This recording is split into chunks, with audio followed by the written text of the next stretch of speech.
Kung ano talaga ang itinanim, siyang aanihin. And kung ano ang ibinato, siyang babagsak sa'yo. Yun talaga. So, good morning guys, good afternoon, good day. Anumang oras niyo po ito napapanood, muling nagbabalik ang the one and only, no other than me, Marisol Templo. So guys, ang talagang napakainit ng politika ngayon, ano, and di ko talaga maiwasan na hindi magbigay ng mga komento and reaction. Gawa ng vlogger ako. Dito ako. And medyo nahihirapan din ako somehow kasi I do not want to, spread hate and pagkakampi-kampi. Pero ako talaga ay pro-government. Hindi man sa ngayon, pati ng mga nakaraan at saka sa susunod. Kasi yan po ang utos ng Panginoon eh. Sa batas ng tao at sa batas ng Diyos, kailangan nating umayon at tulungan at sumunod sa ating gobyerno. Kasi siyang itinalaga ng Diyos sa atin para mamuno. To have order, para magkaroon ng kaayusan, di ba? Parang sa pamilya, kung walang magulang, kung walang maglilid sa mga anak, magiging magulo. Kaya importante na sinusunod natin ang ating Pangulo. Sa nangyayari kasi, grabe-grabe na talaga, no? Well, anyway, ang pinakang topic talaga po natin ngayon ay tungkol nga sa dating Pangulong Duterte na ngayon ay nasa The Hague na, no, sa Netherlands at nakakulong sa salang crimes against humanity. And mayroon pa rin pala siyang kasamang kaso ng RAPE. Hindi po natin babanggitin yan kasi hindi maganda. Hindi inaayunan niya ng YouTube community and rules and regulations. So, napakatindi ng mga kasong kinakaharap niya sa ngayon. At ito nga si VP Sara ay aminado na hindi na nga raw maibabalik sa Pilipinas si dating Pangulong Duterte. Nakakalungkot na ganito ang nangyari kasi hindi nga sa, 'di ba, nung mga nakaraan, ang tatapang nila, ang yayabang nila, lalo na siya.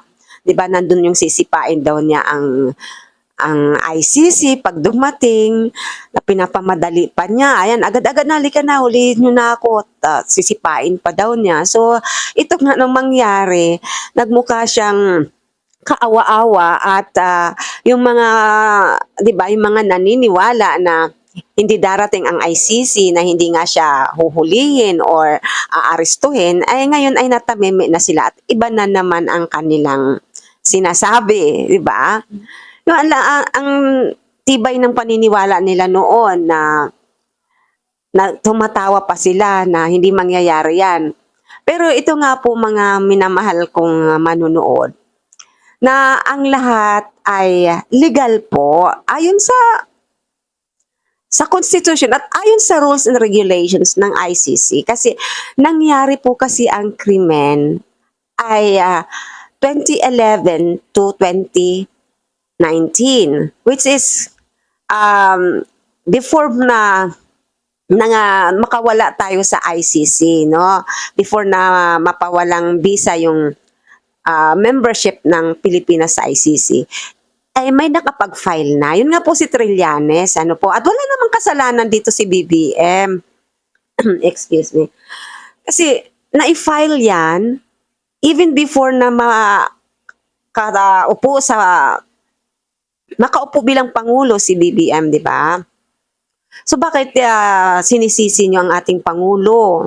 Lahat na lang ay gagawin para talaga siya ay maitumba, mailugmok, maidapa. Naaawa lang po talaga ako. Naaawa ako kay FPRRD. Pero naaawa din po ako sa ating Pangulo kasi ginagawa niyang lahat. Akala nyo ba ganun lang kadali na magdesisyon ng ganun para sa kanya? Kasi alam niyang maraming babatikos na naman sa kanya. Pero ginagawa lang naman po ng ating Pangulo ang kanyang tungkulin na ipatupad kung ano ang nararapat. Kasi may obligasyon tayo sa Interpol eh.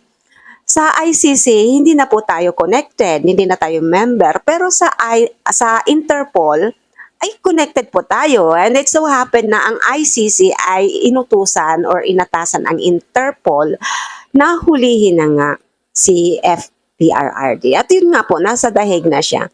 Maayos naman ang kalagayan niya doon, base sa mga napapanood natin.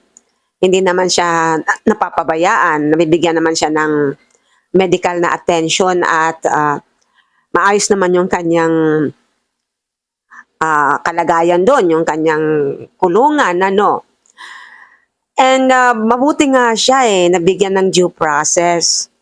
Pero yung mga biktima ng EJK, walang due process na nangyari. Binigyan ka agad ng, hinusgahan agad. Binigyan na agad ng katapusan.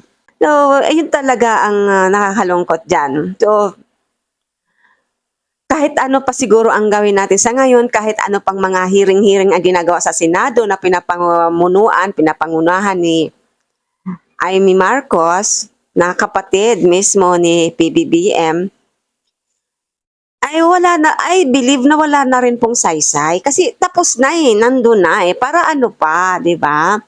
And hayaan na lang natin na gumulong ang hustisya. And hayaan natin na gawin ni PBBM yung mga dapat niyang gawin sa ating bansa. At hayaan din natin ang hustisya at hayaan na rin natin ang ICC na magkaroon ng sariling paghuhusga. Ano po? So, ewan ko ba, sometimes gusto ko na talagang mag-iba ng topic, mag-iba ng niche. Kaya lang dito nyo ako nakilala, dito ako nag-umpisa sa pagbablog about the government and about the society, sa mga pangyayari sa lipunan natin. Hindi ko rin talaga maiwasan. Kasi yun yung calling ko rin to share the truth, to give clarity sa mga nalalabuan, ano po. Well, anyway,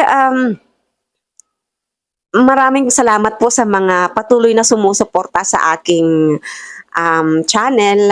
Pinapalakas niyo po ang loob ko upang magpatuloy kasi dahil sa inyo, nandito pa rin ako. Ano po, pero go lang tayo. Never give up. And sa mga fake news vloggers dyan, stop na po kayo ha, kasi ayan, pinaghuhuli na, marami nang nag-iiyakan ngayon sa Senado. Anyway, thank you so much for watching. At sa mga hindi pa po nakapag-subscribe, please subscribe if we feel like subscribing.